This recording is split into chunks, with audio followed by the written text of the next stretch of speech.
नमस्कार दोस्तों, युवा शॉर्ट हैंड में आप सभी का स्वागत है। डिक्टेशन 5 सेकंड बाद स्टार्ट होगी।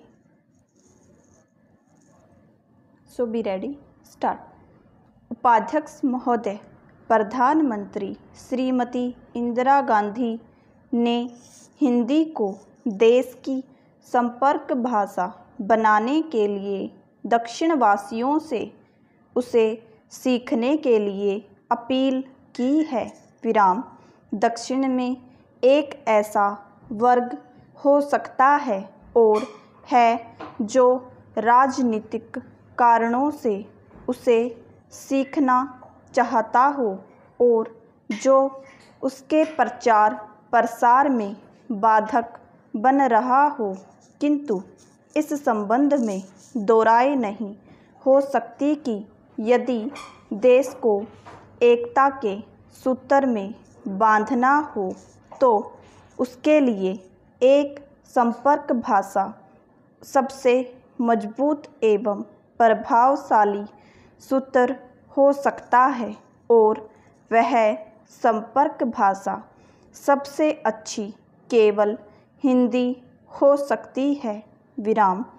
प्रधानमंत्री ने यह भी कहा है और ठीक कहा है कि उत्तर भारत के हिंदी भाषी क्षेत्र दक्षिण में ऐसी धारणा न बनने दें कि वे देश के कुछ भाग पर अपनी भाषा लाद देना चाहते हैं, किंतु क्या इस बात से इनकार नहीं किया जा सकता है कि हिंदी के सिवा कोई और ऐसी भाषा नहीं है जो देश में संपर्क भाषा का स्थान ले सके।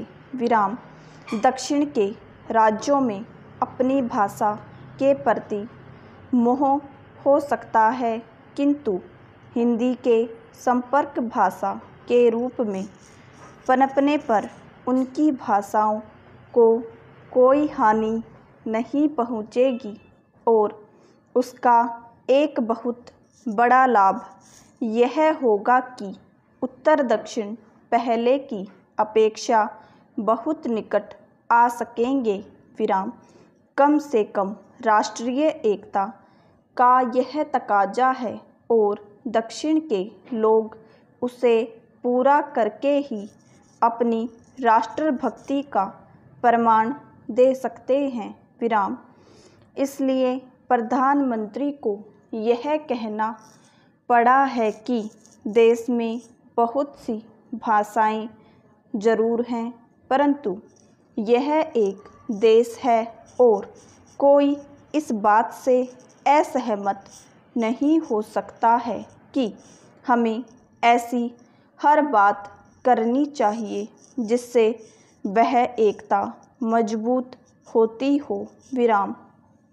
हिंदी को संपर्क भाषा बनाने में योग देना ऐसी ही एक बात है।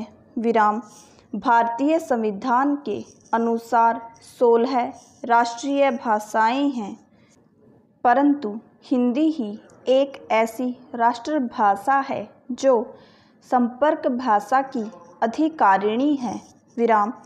इसलिए संविधान में उसे देश की एकमात्र राजभाषा होने का अधिकार दिया गया है। यह और बात है कि राजनीतिक कारणों से उसका विरोध हुआ। उसके खिलाफ तमिलनाडु में जबरदस्त हिंसात्मक आंदोलन हुए और कुछ लोग आत्मदाह करने पर तुल गए, पर इससे उसके अधिकार को खंडित नहीं किया जा सकता। हिंदी के संबंध में सबसे महत्वपूर्ण बात यह है कि भारतवर्ष के सबसे अधिक क्षेत्र में बोली जाती है और समझी जाती है, तो फिर इसमें दुविधा क्यों होनी चाहिए कि वह राष्ट्रभाषा का पद न ले सके। मेरे विचार में ऐसा करने पर ही राष्ट्र की एकता बनी रह सकती है। विराम। विदेशी भाषा कितनी भी अच्छी हो, वह हमेशा सबके लिए देश की राष्ट्रभाषा या संपर्क भाषा नहीं बन सकती। विराम। किसी भी राष्ट्र के लिए अपनी भाषा होना गौरव की बात ही नहीं, अनिवार्य भी है। विराम।